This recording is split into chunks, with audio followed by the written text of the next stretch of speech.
உள்ள சக்தி வாய்ந்த விசிறியில் இருந்து வரும் காற்று படுக்கையின் கீழ்ப்புறமாக வந்து இலைகள் வழியே செல்லுகையில் 30% ஈரப்புறம் அகற்றப்படுகிறது.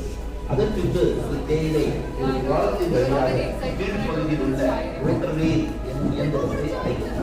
இதன் உள்ளே சென்று இலை கசக்கி பிழிந்து வெளியேற்றப்படுகிறது. அடுத்து தேயிலை சிடிசி என்னும் இயந்திரத்தை அடைகிறது. சிடிசி என்பது கட்டிங்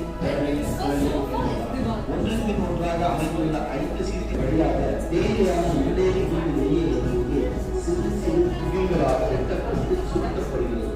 இப்பொழுது அடுத்த இயந்திரமான பூமியை அது அடைகிறது. மெதுவாக சுழன்று கொண்டிருக்கும் அந்த இயந்திரத்தில் விழுந்து அசோடு சேர்ந்து சுற்றி வரும் தேயிலை ஒரு கனமான நிலையை அடைகிறது. அடுத்த தேயிலை அனைத்தும் பதப்படுத்தும் பகுதியில் அடைகிறது. இந்த சேகரித்த பொட்டிகளில் தேயிலை சேகரிக்கப்பட்டு 1.5 மணி நேரம் இந்த பகுதியில் தேயிலை கசக்கப்படும் போது உயர்ந்த தேயிலை காற்றில் உள்ள ஆக்சிஜனுடன் கலந்து தேயிலைக்குள் சிவப்பு மாறுகிறது. அந்த மாற்றங்களுக்கு பிறகு சூடானது இயந்திரத்திற்கு அனுப்பப்படும். மிக சூடான காற்றின் துணையோடு 16 நிமிடங்கள் தேயிலை அடுக்கப்பட்டு வெளியே வரும்போது கருப்பு நிறமாக காணப்படுகிறது. அடுத்து இது நார் அகற்றும் இயந்திரத்தை அடைகிறது. இந்த இயந்திரம் தேயிலை உள்ள நாரை அகற்றுகிறது. இங்கிருந்து 2 பாகமாக பிரிந்து 2 சல்லடைகளை அடைகிறது. ஈட்டி என சொல்லப்படும் சல்லடையில் சிறிது பெரிய ரக தேயிலையும், கஸ்டடி என்னும் சல்லடையில் மிக சிறிய ரக தேயிலையும் பெட்டிகளிலும் பைகளிலும் நிரப்பப்பட்டு விற்பனைக்கு இங்கு பல தேயிலை ரகங்கள் விற்பனைக்கு உள்ளன. ஏலக்காய் மற்றும் chocolate tea, strong tea, medium மற்றும் light tea, lemon tea, green tea is removed. The removed leaf is then passed through a tube to the rotor vane below. The rotor vane is a machine which cuts the leaf. The leaf coming out of the rotor vane then enters the CTC machines. CTC means cutting, turning, and these machines, which are 5 in number, have sharp rollers on them. They cut, turn, and curve the leaf while it passes through them. After the CTC, the leaf enters the Ooty, which imparts heaviness to the tea while the tea rubs on its surface while passing through it. The tea then enters the oxidation area, where it is collected in stainless steel trays and allowed to remain there for almost an hour. During oxidation, the enzymes in the tea react with the oxygen in the atmosphere and changes in color and smell take place. The green colored tea assumes a copper red color and a fragrant smell also develops. After these changes, the tea enters the dryer. In the dryer, the tea is dried using hot air produced by a heater. Tea drying takes almost 16 minutes. After the tea is dried, it assumes a black color as seen in the market. The last 3 stages are cleaning, grading and packing.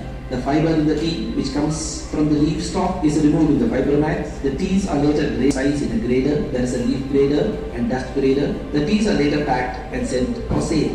The factory has for sale different types of teas. There are regular, strong, medium and light teas. Flavored teas like cardamom, chocolate, lemon, ginger, Earl Grey. Green tea, which is highly recommended for reducing cholesterol and lowering BP, is also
மேல பிரிக்கிட்டா.